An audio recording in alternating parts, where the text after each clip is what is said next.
frères, réjouissez-vous dans le Seigneur. Je ne me lasse pas de vous dire les mêmes choses, cela est pour vous salutaire. Pourquoi Paul a insisté sur cela? Parce qu'il avait de l'amour pour cette église de Philippe. Paul avait de l'amour pour cette église de Philippe. Et quand Paul écrivait cet épître, il avait des objectifs qu'il poursuivait. Il y en avait bien sûr pas mal d'objectifs. Mais aujourd'hui, nous voulons nous atteler sur deux d'entre eux. Quand Paul écrivait cet épître, je crois l'avoir dit le premier jour de cet enseignement, Paul voulait acquérir réception des dons qui provenaient de l'église de Philippe. Il dit, je vous écris pour acquérir réception. Et il n'a pas cessé de rappeler cela. Il voulait acquérir réception d'un don financier que l'église de Philippe lui avait apporté. Et pendant ce temps, Paul était dans le lien, Paul était en prison. Mais l'église de Philippe a dit non. Paul, pour lui permettre de travailler, d'être en paix, de ne rien manquer, envoyons-lui ses soutiens financiers. Et Paul, comme une personne responsable, écrit cet épître pour remercier cette église de Philippe, pour acquérir réception de ces dons financiers. Et non seulement ça, la deuxième raison qui est attachée à cela, c'est que l'apôtre Paul voulait les motiver à garder cet élan. Et il les rappelait souvent à ses membres de l'église de Philippe à garder cet élan. Parce qu'il a confirmé, oui, j'ai bien réussi. Et c'est ça, c'est que je dis dans les passages qu'on a lus. Quand Paul dit, par exemple, dans Philippiens, chapitre 1er, du 3 au 7e, il dit, je rends grâce à mon Dieu de tous les souvenirs que je garde de vous, ne cessant dans toutes mes prières pour vous de manifester ma joie au sujet de la part que vous prenez pour l'évangile.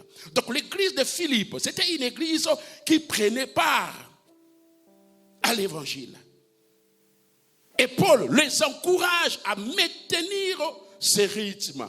Et quand nous lisons ces passages, bien aimés, c'est sur ça que nous allons nous asseoir ce matin. Il y a trois vérités qui se dégagent dans ces passages. Il dit, je ne cesse de manifester ma joie. Une épître joyeuse, remplie de tendresse. Paul dit, je ne cesse de manifester ma joie au sujet de la part que vous prenez. Cette église avait l'habitude de prendre part à l'évangile. Donc la première vérité que nous pouvons tirer, c'est que cette église prenait part à l'évangile. Et apôtre Paul voulait confirmer cela et les appeler à faire plus. Et enfin, Paul va leur dire, il est juste que je pense ainsi de vous, parce que je vous porte dans mon cœur, soit dans mes liens, soit dans la défense et la confirmation de l'évangile. Vous qui tous participez à la même grâce pour moi. Le fait que cette église prenait part à l'évangile, Paul dit, vous participez à la même grâce.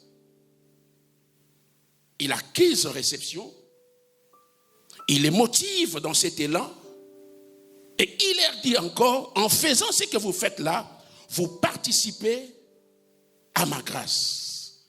Qu'est-ce que ces éléments veulent dire? Commençons premièrement par la première grande vérité que nous trouvons dans ces passages.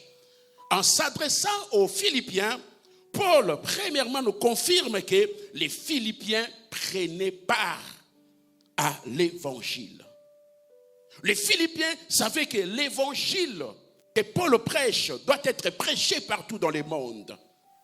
Mais si Paul ne dispose pas de moyens conséquents, cet évangile ne sera pas prêché. Pour aider Paul à accomplir sa mission, nous devons prendre part à l'évangile. Nous devons le soutenir. Nous devons lui envoyer de l'argent. Nous devons lui envoyer un don. Sinon l'apôtre Paul sera bloqué. Et Paul les confirme toujours dans la même épître. Philippiens chapitre 4, verset 15 et le verset 16. Paul dit, vous le savez vous-même, Philippiens, au commencement de la prédication de l'évangile, lorsque je partis de la Macédoine, aucune église n'entra en compte avec moi pour ce qu'elle donnait et recevoir. Il dit, vous fîtes les seuls à le faire, car vous m'envoyâtes déjà à Thessalonique et Paphrodite à deux reprises pour pouvoir de quoi à mes besoins. Paul dit, vous m'avez envoyé, Épaphrodite, pour m'apporter un don, pour me soutenir dans la mission. Paul leur rappelle cela. Les enfants de Philippe avaient déjà fait cela, mais apôtre Paul rappelle ce qu'ils avaient eu à faire. Il dit, vous avez eu à envoyer Épaphrodite. Quand j'ai quitté la Macédoine, vous, église de Philippe, vous avez pensé à moi. Et Paul va plus loin pour dire, vous fîtes le sel à les faire. Et partant de là, nous pouvons comprendre que les Philippiens n'étaient pas des simples auditeurs, n'étaient pas des simples bénéficiaires de la grâce de Paul, n'étaient pas des simples spectateurs au sein de l'église, mais les Philippiens étaient des participants concrets à l'évangile. Ils étaient des vrais partenaires, parce que le terme employé où l'apôtre Paul parle de prendre part à l'évangile, ça vient du grec qui veut dire oikononia, qui autrement veut dire partenaire, communion. Donc, à vrai dire, les Philippiens étaient des partenaires au ministère de l'apôtre Paul.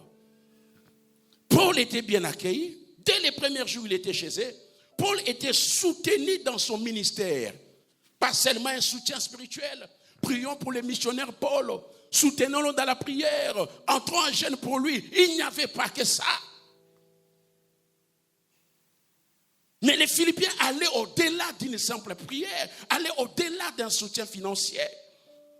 Que faisait-il? Il dit non, nous devons envoyer un soutien à Paul. Nous devons faciliter la tâche à la mission. Les Philippiens savaient que l'évangile est gratuit, mais l'évangélisation n'est pas gratuite. L'évangélisation nécessite les moyens. Seigneur, que les membres de Philadelphie soient des vrais Philippiens.